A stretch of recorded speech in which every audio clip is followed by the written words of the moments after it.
Sean todos bienvenidos a La Voz del Ocio, el podcast de mi canal El Salón del Ocio. Soy su anfitrión Mr. Manuel y en esta vez me está acompañando Marina Golondrina, un canal de youtuber que es sobre cultura pop, pero en general habla sobre anime. Y hola Marina. Hola, mucho gusto, gracias por invitarme. El placer es mío, de paso. Muy bien, creo que todos estamos aquí por el título de Villanos tienen la razón. Últimamente, en especial en el año pasado y he visto como hoy en día hay una tendencia muy grande de querer justificar mucho a los villanos. De hecho, y a mí siempre me ha parecido un poquito problemático este problema. De hecho, uno de mis primeros hilos que, como por así decirlo, se volvió viral fue uno hablando sobre 3 villanos que caían mucho en este tropo y yo me cuestioné muchísimo si de verdad tenían o no razón. Hoy en día he visto que el debate se ha ido mucho más allá y han habido personajes que claramente no tienen una moral muy cuestionable, pero lo han estado justificando demasiado. Creo que entre ellos los más populares son Frollo o Scar. Kira, Entonces, o sea, Kira, los sí. de la última polémica fueron Frollo y Scar. Frollo, pues, Sí. weón. Pero Es que Frollo, Frollo, pero yo uno con el que lo he visto, pero así repetido desde hace muchos años, pero que como que ya se había superado ese debate y de repente volvió por alguna razón, fue Kira. En el mundo del anime, eso está Sí, representado por Kira. uy. Aunque sí he visto que ahí era el debate un poquito más equilibrado porque pues estaban los que apoyaban a L y los que apoyaban a Kira, entonces uno decía, vale, hay una confrontación de ideales. Entonces uno decía, vale. Pero luego he visto cosas como, por ejemplo, decir que Scar era el héroe o que justificaban su maldad por lo de la sequía. Sí, no sé, yo, o sea, Y, o sea, y ahí ya empiezo a decir, esto ya se salió de, o sea, ya se salió de control. el tema de Kira medio lo puedo llegar a entender, no compartir, pero medio lo puedo llegar a entender porque hay como una, no sé si Una intención. la serie Death Note plantea un falso debate. Digo que plantea un falso debate porque Kira más allá de eso es malo. Pero plantea como una falsedad como de que estos dos personajes, Kira y L, son dos posturas en contra y a favor, o sea, a favor y en contra de la pena de muerte. El tema es que eso en realidad, si uno presta atención al guión, es falso, porque al final es una carrera de egos en ambos casos. Sí, y en el caso de Kira, más allá de eso, es malo, porque si realmente uno está a favor de la pena de muerte, pero pretende hacer el bien con lo que está haciendo, no lo hace como Kira. No. No, o sea, voy a matar a este carterista que está en la cárcel en vez de matar a ese dictador terrible que está... No, o sea, perdón. Entonces, no. Entonces ahí el debate puedo entenderlo más, aunque no mucho, pero lo puedo entender más. Lo que yo no puedo entenderlo es con estos personajes de las películas de Disney, porque aparte son películas muy simples de entender.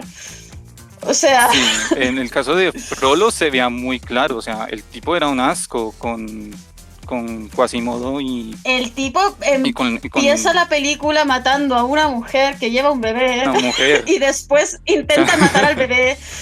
Y lo detiene el cura, y entonces no lo mata, pero lo cría en una relación de abuso y servidumbre. Sí, de hecho hay una escena, una de las escenas que lo justifican es que él le dio educación a Quasimodo, pero uno ve esa escena y se da cuenta que lo que está haciendo Frollo con esa escena es enseñarle a Quasimodo a no quererse a sí mismo. De hecho, ellos empiezan con el abecedario y todas las palabras son de A de adefesio, B y así sucesivamente. O sea, No. Pero además lo dicen como si ellos tuvieran la seguridad de que los padres de Quasimodo no le iban a dar ninguna educación. No sé. Educación, sí, obviamente. es como no. O sea, yo sinceramente creo que no hay ningún debate. O sea, espero No sé si la gente que está aquí escuchándonos puede participar de alguna manera. Hola, gente. Pues yo esperaba que luego como que en la última sección, pues ahí yo abro a que la gente pueda hablar. Entonces, Perfecto, pues ahí hermoso. nos pueden dar preguntas y sus opiniones. Hermoso. Entonces, para eso son los espacios aquí. Lo que yo quería hablar en parte es, bueno, haciendo la investigación pues para este espacio, me di cuenta que hoy en día toca mirar una cosa y es que investigué mucho sobre construcción de villanos, o sea, porque algo que también he visto mucho es que hoy en día mucha gente dice que el villano incluso a veces llega a ser más interesante que el héroe o el protagonista de su historia. Y en parte eso es porque él mueve los hilos o sea, los villanos son los que mueven los hilos para que toda la trama avance. O sea, un héroe casi siempre se tiene que interponer ante sus adversidades por acciones del villano. Entonces, esto hace que los villanos más atractivos sean Scar, Frollo, en el caso del anime, ¿quién podría ser? El gobierno y Barba Negra, en One Piece, por ejemplo. Makima. Sí, también. Makima es un gran ejemplo. Pero sí, es un gran ejemplo. Entonces quería saber si en realidad es esta admiración lo que uno empieza Yo no creo que sea tanto eso. Mira, yo también estuve investigando sobre el fenómeno. Porque creo que una cosa es que te gusten los villanos, no sé, por ejemplo, sí. Te lees Berserk y dices, ¡buah! Griffith es el personaje. ¿No? Puedo entenderlo, ¿no? Puedo entenderlo. Puedo entender que que ante estos personajes bien. Realmente a mí, más que los villanos, los que me suelen suscitar esto de wow, me atrae más que el protagonista. Aunque yo suelo ser muy team, yo aquí confieso que soy muy básica en ese sentido y soy muy team niño sol, pero cuando hay un villano, cuando hay un personaje que me atrae más que el protagonista, no suele ser un villano sino un antagonista, que no es lo mismo. Es decir, que tenga una serie de matices grises. Por ejemplo, un personaje que a mí me gusta muchísimo, no lo llego a justificar, pero me gusta muchísimo, es Suwon de Akatsuki no Yona. Él no es un villano, sí. No puedes decir que es un villano. Por más que haga cosas muy cuestionables, las motivaciones que hay detrás de sus acciones son muy entendibles y puedes decir, ese es uno de estos tipos. Me preguntaste si había algún villano que yo dijera que lo hiciera dudar de si tenía razón o no. Pucha, villanos no se me ocurren, pero este tipo a mí me hace dudar de si tenía razón o no. Hasta cierto punto, en realidad. Perdóname si me confundo. Él fue el que mató al padre de Yona, ¿verdad? Sí. Y organizó el golpe. Spoilers de Akatsuki no Yona. No, mentira, es el primer capítulo. Eso sale en el primer capítulo, chicos. Eso sale en el primer capítulo. Sí. Pero la cosa es que él es el antagonista de Akatsuki no Yona. Hace un golpe de estado, pero cuando tú ves la razón, el punto es que está tan bien hecho como antagonista que hasta Yona, hasta cierto punto, eso, tienes un punto. Sí, como que sí, cuando él viene, cuando ella va y empieza a mirar el reino de Koka, empieza a darse cuenta que el papá como que muy buen rey no era. Claro, o sea, no era exactamente mala persona, buen pero papá tal vez, pero que eso también es muy interesante de esa serie, ¿no? La idea de sí. Puede que las personas son ambivalentes, ¿no? Y él podía ser un buen padre y al mismo tiempo ser un pésimo rey, ¿no? Pero y que Yona tiene derecho a quererlo tanto como su amigo Jun, que vivió toda la pobreza que provocó, tiene derecho de odiarlo, y eso es súper interesante. Sí. Lean Akatsuki no Yona. Todo esto en realidad es para hacer espanta Akatsuki no Yona. Pero el tema es que yo ahí con Sowon, yo puedo entenderlo, de verdad.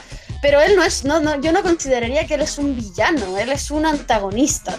Luego hay personajes que tienen roles, ni siquiera puedo decir que sean exactamente antagonistas porque no se oponen exactamente a los intereses del personaje, pero que tienen este punto malvado, malicioso, ¿no?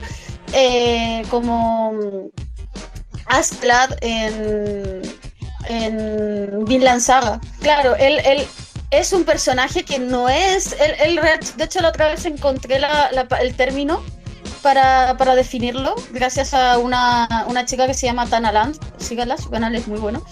Y que es... Sí, es muy bueno su canal. Claro, que es contagonista, ¿no? Por ejemplo, como Gollum en El Señor de los Anillos. Gollum, durante la mayor parte de la historia, no se opone a lo que quiere hacer Frodo. De hecho, lo ayuda, pero es una mala influencia. Es como lo contrario de un mentor. Una especie... Sí. Es como lo contrario Bueno, de un mentor. Es como una especie de personaje caótico neutral, en el sentido en que no es necesariamente alguien de moral. O puede ser malvado, puede ser villano, pero no cumple esta función de antagonista porque no se opone al prota. En el caso de Askeladd, o sea, es gris, tiene matices, ¿no? Es un personaje plano, pero no es malo. El tipo es malo, es muy malo, pero no es un personaje, que se... Es como más, ¿sabes? Es como cuando en los dibujos animados que aparece el angelito y el diablo. Hablando de la protagonista, el diablo es el protagonista. Tipo Kronk. Claro, exacto. Bueno, entonces, yo puedo entender ese atractivo en esos personajes, pero se me hace... O sea, los villanos es como... tienen el atractivo de ser personajes imponentes, de ser personajes... es lo que dices tú, que mueven las hilos, pero yo no creo que ahí esté el por qué se lo justifica. Yo creo que el por qué se lo justifica, porque para que aparezca el por qué se lo justifica, este punto de justificar al villano, creo que tiene que aparecer el elemento de cierta empatía hacia ese villano. Sí, es algo. Eso pasa mucho cuando los villanos son muy complejos. Y cuando son muy guapos. En el caso, por ejemplo, de Frollo. También, bueno, Frollo no es guapo, pero sí pasa con cuando son muy guapos. Pero por ejemplo yo, fuera del... A ver, no sé, ahora la verdad es que yo siento que vivo en una burbuja con el fandom de Chainsaw Man, porque de repente vi la gente que estaba como feliz porque Denji tocara una teta y fue como... Yo no conocía todo el odio de Kobeni. Sí, yo no conocía esta parte del fandom. ¿Qué pasó? Vivo en una burbuja. Pero yo, por ejemplo, no he visto a mucha gente al menos justificar a Makima. Lo único que te dicen, ay, no. Sí, es mala, lárgame. O sea, lo que he visto es mucha gente tenerle como un crush. Sí, están hornies con ella, es como, ay, sí, písame, no sé qué, Makima, A mí en lo personal, o sea, yo leí muy poquito, no porque no me gustara Chainsaw Man, sino porque tengo muchos, o sea, los videos me consumían mucho tiempo y no pude retomarla. Pero algo que yo vi en lo poco que pude ver de Máquina es que como que había una sensación como de que la propia obra te decía, no confíes en esta señora. Como que da un aire. Sí, o sea, hay muchas... Da un aire como de alguien... manipulador. No es confiable. No confíen en la Argumer. No, pero el punto es que no he visto a gente decirte no, pero en realidad Makima era buena. No, nadie te dice eso, simplemente están simps. pero tú le preguntas a la mayor parte de la gente, por lo menos de los que se han leído el manga, no sé, de los que solamente ven el anime, que a lo mejor piensan, no, sí, la shippeo con Denji, son muy buena pareja, pero los que leyeron el manga, yo no conozco a nadie que te diga, no, Makima tenía razón, Makima es buena, tampoco conozco a nadie que te diga... Bueno, hay gente que creo que lo dicen irónicamente de Griffith, pero no me he encontrado con ninguno. Así que... Yo con uno decidí alejarme porque sí sabía que, o sea, en parte por tu experiencia con el fandom de ese verse, que yo dije, no, mejor no hablo. No, pero incluso aunque el fandom sea intenso, no, yo por lo menos no me he tomado con gente que justifica a Griffith. Alguno debe haber, porque hay algo para todo, sí, alguien. Pero yo creo que aquí el punto es que tiene que aparecer como... Y eso que con Griffith tiene... El tipo lo pasa mal, voy a tenerle pena, pero no sé, el punto es que creo que tiene que aparecer como un punto de empatía. Entonces, están estos villanos que son malos porque su maldad es producto de una situación social o familiar o lo que sea, ¿no? Por ejemplo... es malo porque esto, mira, sé que la mayoría de los que están acá no las deben haber leído, pero no me importa, voy a hablar de ello igual. En Moda Sushi, que es una novela de Danmei china, muy buena, muy recomendable, Sí, varios de los villanos son villanos porque vienen de un contexto de marginalidad social y pobreza que los ha terminado orillando de alguna manera a eso. Eso no quiere decir en ningún momento la serie justifica sus acciones con eso, para nada, y de hecho hay otros personajes que también venían de un contexto parecido de marginalidad, que no son así, pero sí les da un matiz, una profundidad al porqué de lo que hacen, ¿no? Y, sí. y hay mucha gente en el fandom ahí sí que medio tiende a justificarlos, ¿no? De no es que su papá lo trataba mal, no es que no tenía nada cuando era niño y lo único que ansiaba era no sé qué, etcétera. Y claro, Es porque que ahí, patearon a su perrito. claro, exacto. Por eso debe hacer un genocidio a todo un clan. Claro, ¿No lo exacto. entiendes? Hay uno en concreto que me sorprende, porque hay uno de estos de los villanos de Modo Sushi que entiendo más esa actitud porque sí, porque el tipo es más normal, porque el tipo no es absolutamente, el tipo hace cosas terribles, terribles, pero no es, no, tú te das cuenta de que no es una persona falta de empatía pero hay uno que está muy mal de la cabeza y ahí la gente lo justifica igual, es como, a ver, bro, bueno, cis, porque solemos ser mujeres, cálmate, cálmate, no. Sí, Si alguien le ha modado sushi, saben que hablo de Xue Yang y Qin Wang Yao, la guayabita, pero bueno, ese es el punto, o sea, ahí yo entiendo que aparezca la empatía y que ahí y si encima el villano es guapo, y tiene una historia trágica, y es sintiable, y es guapo, es como... Sí, aparece ese punto de no, es que en de... realidad, es que... I can fix him, I can fix him. sí, puedo arreglarlo. Pero yo no creo que ese sea el punto que nos llevó a lo de los villanos de Disney. A lo de Frollo. Yo creo que lo de Frollo va Pues por otro lado. en ese aspecto, pues, o sea, yo investigando me di cuenta, o sea, estoy investigando mucho sobre la historia del cine en el Ujú. siglo, pues, después en el siglo XX. Y pues una cosa que era muy curiosa con los villanos es que el primer boom del cine fue durante la Segunda Guerra Mundial. Los villanos en este aspecto se caracterizaban por ser gente muy, muy mala y que querían acabar contra Estados Unidos y por eso debías luchar contra la guerra. Una vez la Segunda Guerra Mundial acabó, pues, y gracias a la Guerra Fría, entonces empezaron a haber un montón se empezó a abrir esta polarización que hoy en día vivimos. Y al hacer esto, los villanos se empezaron a volver mucho más complejos. De hecho, cuando hicieron la Naranja Mecánica, la intención que tenía el director a la hora de hacerla a este sujeto que no me acuerdo cómo se llama. Sí, al de la naranja mecánica. Sí, ese. Él tenía la intención de decir, este tipo es así porque el sistema en el que vive lo jodió.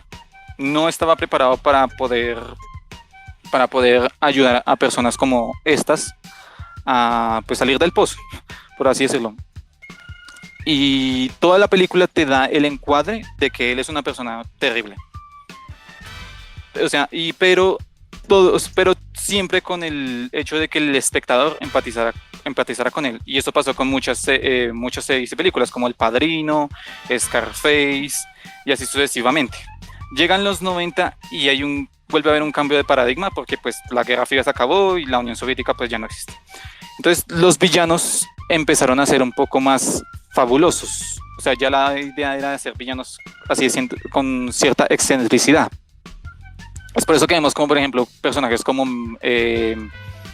Scar tienen esta sensacional, esta Bueno, sensación como de ahí ser aparece, tan ahí fantasiosos. aparece también el tema del queer code y de Ah, sí, también obviamente el queer coding y el queerbaiting tuvieron que ver el en tema ese aspecto. el tema del queer code con los personajes, con los villanos, es un tema súper complejo, porque mucha gente piensa que tiene que ver solamente con villanizar a la comunidad queer. Y es un poco más complicado, Sí, porque, bueno, yo estuve, otra de las cosas que estoy estudiando últimamente, no hago vídeos, gente, pero estoy estudiando mucho para hacer vídeos, ¿ok? Una de las cosas que estuve estudiando mucho es el tema del terror, sí, en concreto el terror gótico como género literario, y es curioso porque el terror surge como un género de mujeres y gente queer. Y de hecho se a ver, consideraban novelas ligeras y literatura de segunda para mujeres. Y todavía hoy la mayor parte de las lectoras de terror son mujeres y gente queer. o sea que Es un el género mucho género, más... o sea que el Ujú. género del terror se podría considerar shoujo en parte, Bueno, de hecho en a Japón nivel medio más demográfico. sí, la mayor parte del show del terror que se hace en manga es shoujo o yosei. Ah, También hay entiendo, entiendo. unas diferencias bastante grandes dentro de cómo es el terror cuando se orienta hacia hombres, cómo es el terror que se orienta hacia mujeres y gente queer. Pero hay una cosa que es muy curiosa que empieza a surgir en la literatura gótica y que se lleva a su máxima expresión en, digamos, los años 70. Yo creo que sobre todo son las obras más importantes en ese sentido. Yo creo que son Crónicas Vampíricas de Anne Rice y en el caso del manga, el clan de los Pou, por ejemplo, de Moto Hagio, que a pesar Sí, de que se parecen mucho a ambas, es muy curioso porque se hicieron al mismo tiempo, no se pueden haber copiado, pero se parecen mucho, tienen muchos elementos en común las dos. Pero bueno, la cosa es que es un terror que agarra el monstruo y lo convierte en el centro de la historia. Eh, y además es como que habla de él con un cierto morbo de me asusta pero me gusta. O sea, por ejemplo, ah, sí, el Carmila, villano, eh, el novio monstruo, sí, ya me había sí, sí, escuchado de sí. eso. Por ejemplo, Carmila es una de las primeras novelas de este tipo, de las novelas góticas. Es una novela de vampiros y es una novela sáfica. Tú lees como la protagonista describe a Carmila y es como, amiga, amiga. O sea, yo de hecho es que cuando estaba investigando todo esto, desbloqueé el recuerdo de yo estarme leyendo Carmila a Sí, unos 13, así, 13 años así, de repente lo estaba leyendo y dije, mamá, estas señoras son como la tía Carmen. bueno, pues Carmila ya Mi daba, tía, mi tía Carmen era lesbiana, lesbiana, sí. pobrecita, se murió. Y mi mamá como, sí, bueno, más peligrosa. Pero el punto es que, y eso es porque el tema, al final el monstruo es el otro, ¿no? Entonces, esta identificación con el monstruo y poner el monstruo en el centro y todo eso, yo creo que tiene que ver y cada vez más llevando a mostrar más empatía por el monstruo. Yo creo que también tiene que ver con gente que en esa sociedad que era súper represiva se sentían los monstruos, ¿no? Sí, Entonces yo y este tema de reivindicar al monstruo, o sea, ahora mismo tenemos un montón de narrativas donde el monstruo es el bueno directamente, ¿no? Hellboy, Como un monstruo del agua, ¿cuál más por todo lo ahí que hay? hace Guillermo del Toro, Todo lo que hace todo. Guillermo del Toro, sí. Guillermo del Toro vive de eso, pero no solamente Guillermo Ah, del pues de hecho Toro, Pinocho podría contar.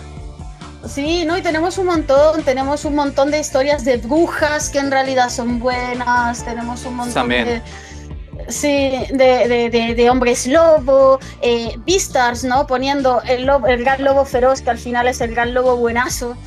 O sea, sí, entonces, ahí hay incluso, bueno, en las mismas novelas chinas, no sé las que no son danmei, las que no son de demografía femenina, porque en las que son hetero, pero son equivalentes al shoujo también pasa, pero en las novelas chinas está muchísimo ese tropo de creíamos de poner el personaje que teóricamente es el malo decirte, no, espera, espera, no era así. Esta misma de Modao Sushi, que es la más famosa, el protagonista es un tipo que muere siendo el villano señalado por... No es un spoiler que se muera, chicos, muere en el capítulo 1. La primera frase de Modao Sushi es buenas noticias, Wei Wuxian ha muerto, literalmente. Ha muerto, sí. Pero fíjense, o sea, es que en el primer empieza... capítulo sale, o sea, es lo primero que sale al inicio del capítulo 1. Buenas noticias, sí. Murió. En el prólogo. Buenas noticias, Wei Wuxian ha muerto y la gente está celebrando que murió porque estaba considerado que era el villano número 1, porque era un tipo que se vestía de negro, que vivía con unos apestados en mitad de un monte que era un cementerio, tenía cadáveres vivientes, porque Wei Wuxian solo faltaba que patiera gatos y robara dulces de bebés. Sí, y decían que desayunaba bebés los miércoles y vírgenes los jueves, o sea... Y los festivos tipo, minorias. Claro, sí, tenía toda una leyenda alrededor de él que era como... Wei Wuxian en la mente de esta gente es una mezcla del Doctor Frankenstein y Drácula. Sí. Y él es el arquetipo, él es un científico loco llevado a un setting de fantasía china de artes marciales. Es eso. Pero es un pan de Dios, es súper buena persona. Y entonces... Ahí la historia juega, al final siempre son historias sobre los rumores, ¿no? Y esto está en Modao Sushi, pero es un elemento súper presente en muchas. Y creo que tiene que ver con eso, ¿no? Con esta identificación del monstruo. Entonces, el tema del queer code con los villanos, sí, nos estamos yendo mucho del tema. Perdón. Pero creo que pero lo que quiero decir es que esta búsqueda de identificarse con el monstruo, con el malo, con el que está del otro lado de las historias siempre, no es tanto una justificación del villano, sino un cuestionamiento de a quién estás poniendo como el villano, más bien. Sí. No es lo mismo de lo que estamos hablando nosotros. Perdón por el off topic, chicos, lo siento. No hay problema, aquí amamos la sobreanálisis, el sobreanalizar. Y la falta de sintaxis, eso aquí lo amamos todos. Perfecto. Pero creo que aquí hay un punto que me gustaría resaltar. En estas historias, las que tú has dicho, la de el enamorarse del monstruo, naturalmente el encuadre de estas obras, la forma en la que están escritas, la forma en la que se dibujan, etcétera, etcétera, etcétera, están hechas para que el narrador tenga una guía para decir, vale, este sujeto no es tan malo como me lo pinta. Pero esto no pasa en villanos que activamente la cámara te está diciendo, este tipo come bebés, como pasa como pasa con Frollo. Claro, es que por eso yo te decía que creo que aquí hay un tema distinto a lo que decíamos de la empatía. Sí. Y esto es algo que sí me gustaría aclarar. Hay algunos villanos o sea, creo que muchas veces se intenta hacer esto en parte porque cierto villano tiene cierto estilo de vida o cierta ideología que es muy parecida al espectador con el que se está identificando. Entonces... ¿Puedo ponerme polémica? Pues yo... Sí, dale. Yo lo que pasa es que noto, sobre todo de un grupo de gente específico, una voluntad... Empiezan con F. Una voluntad de forzar su discurso adentro de obras de la cultura pop. Y me parece, y además es como muy peligroso el modo que lo hacen, sobre todo de parte de influencers. Si alguna vez yo hago esto, odio la palabra influencer, no me quiero considerar influencer, pero si yo alguna vez hago esto, les doy todo el permiso, no solo de funarme, sino de, no sé, doxearme, de hacerme real daño, porque de verdad lo encuentro muy peligroso. Hacer videos de yo era amiga de Marina. Sí, exacto, por favor. O sea, si el día que yo haga esto, por favor, me hacen un vídeo de yo era amigo de Marina Golondrina. No, pero es que es una cosa como súper peligrosa, porque en el fondo lo que están haciendo es una táctica muy...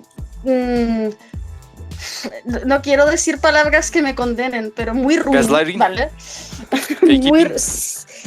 Muy ruin, es una palabra, sí. Es una táctica muy ruin, muy sucia, porque lo que están haciendo es apelar a una audiencia bastante impresionable, haciendo ver como que hay un relato oculto en las historias de su infancia, en Sí. sus referentes culturales. Dex, te saludo porque tú me diste la expresión de relato oculto, gracias. No, pero es que lo estuve hablando con él. Y creo que en parte creo que lo más problemático de esto es que yo soy de hecho de los que está muy a favor de la idea de que el arte puede moldear mucho la percepción que nosotros tenemos del mundo. De hecho, esto ya lo he dicho en 2 videos míos, uno sobre Encanto, de hecho. Y esto pasa mucho con los villanos, o sea, esto también pasa con la crítica. Cuando tú dices X villano hizo esto, y lo estás justificando, existe el potencial riesgo de que una persona te crea y ni siquiera se lo cuestione. Sobre todo cuando tú te estás presentando, como una especie de intelectual. Sí. Porque eso es lo otro, ni siquiera lo argumentan, con cierta investigación basada tanto en la ejecución que querían hacer con esa obra, como con investigación científica o de alguna rama social. En el fondo lo que están diciendo es, hay un relato oculto en esta historia al alcance de solamente unos pocos despiertos. Yo lo vi. Sí. Porque yo estoy despierto, porque soy inteligente, porque yo estoy por encima de Soy intelectual. Yo soy intelectual, muy inteligente, y me di cuenta de este relato oculto, y tú puedes ser tan inteligente como yo, si te das cuenta de este relato oculto, no como esa chusma. No como esa chusma. Entonces es súper pernicioso porque es una forma de manipular a gente muy impresionable, y además, si tú te fijas, no hacen este tipo de análisis con obras, en las que sí quepan, de manera que sí quepan, o con personajes, con obras que sí admitan este tipo de ambigüedad en sus antagonistas, ¿no? No lo hacen con estos personajes, lo hacen con Disney. Lo hacen con películas que están hechas para que tu hermanito de 5 años las entienda. No porque no sean profundas, no me malentiendan. Cuando digo que son sencillas de entender, no estoy diciendo que no sean profundas, que no sean buenas, porque sencillez y profundidad son 2 cosas distintas. Lo que estoy diciendo es que están codificadas de manera que un niño lo pueda entender. ¿Tú ves? Sí, o sea, o sea, por poner otra vez, El Rey León, literalmente utilizan en la canción de Scar todos los elementos para decir este tipo es banderas rojas. Todo el color del lugar es verde, hay un montón o sea, la propia cámara hace énfasis en ciertos guiños a regímenes fascistas, como puede ser Hitler. De hecho, esto los propios animadores dijeron, nos basamos en estos documentales de la Alemania nazi para hacer esta parte con Scar. Y literal, al final de la canción ríe malvadamente, o sea. Sí, no, es que ahora o sea, están hechos, cuando se hacen películas para niños, y esto es un rasgo que por un lado ha sido problemático porque tiene todo este tema del queer code encima, ¿no? Que por más que haya empezado como con esto de la literatura gótica y tal, es verdad que ha tenido un efecto perjudicial después. Tiene el tema de la gordofobia, muchas veces los villanos son los más feos, son los más gordos, son etcétera. O están discapacitados. Claro, porque en el fondo lo que están buscando es representar de forma visual la maldad del interior del personaje. Entonces, y qué mejor manera de hacerlo que con lo desconocido y lo que se ve mal. Sí, claro, lo que te han enseñado que se ve mal. Esto obviamente es cuestionable, hay formas de hacerlo sin ser cerdo maldito. O sea, puedes jugar con la paleta de colores, no tienes por qué decir que los gordos somos malos, gracias. Los malos, pero hay formas de hacer. O si quieres haz 2 gordos y uno sea un pan de Dios y el otro sí un desgraciado. Sí, claro, pero el punto es que hay formas, o sea, que las películas están codificadas para que se entiendan, ¿no? Frollo no tiene una apariencia tan terrible, no sé qué, lo cual hubiera sido bastante malo de su parte teniendo en cuenta que la película se trata sobre Quasimodo y su historia, pero sí juega con esos colores oscuros, esos rasgos faciales afilados y serios, Sí, el ahí entra tema la del psicología de color. fuego, claro, o sea, es un poco también como con la madrastra de Cenicienta, ¿no? Que también juega, Sí. o como Maléfica, no la reivindicada, sino la de la película ¿De qué clásica. hablas? Esa cosa nunca existió. Eso nunca existió. La película Angelina clásica, ¿no? Jolie, ¿de qué estás hablando? Que no es fea para nada, pero tiene la piel verde. Entonces, Sí, tiene es, cuernos. claro, es Dice en una el parte que diablo. quiere ser Lucifer. Es el diablo. Entonces, Sí, no es difícil de entender, pero justo agarran estas cosas para hacer este tipo de análisis, entre muchas comillas. entre Y muchas además, cosas. en el caso del Rey León, a mí me da risa porque en el Rey León yo creo que sí puedes encontrar un mensaje conservador. Sí, yo Eh, también estoy de acuerdo en eso. el Rey León, si tú trasladas todo este tema del ciclo de la vida que lo envuelve todo y tal, puedes llevar a incluso temas de darwinismo social, ¿no? Es que cada uno tiene su lugar en el mundo y el que se sale de su lugar lo rompe porque no está conforme, entonces nos condena al caos y a la anarquía. Y Se puede, anarquía. se puede entender así. No creo que sea el punto de la película, a lo mejor ni siquiera lo hicieron a propósito los creadores, pero es algo que está ahí. Pero se le puede dar, sí.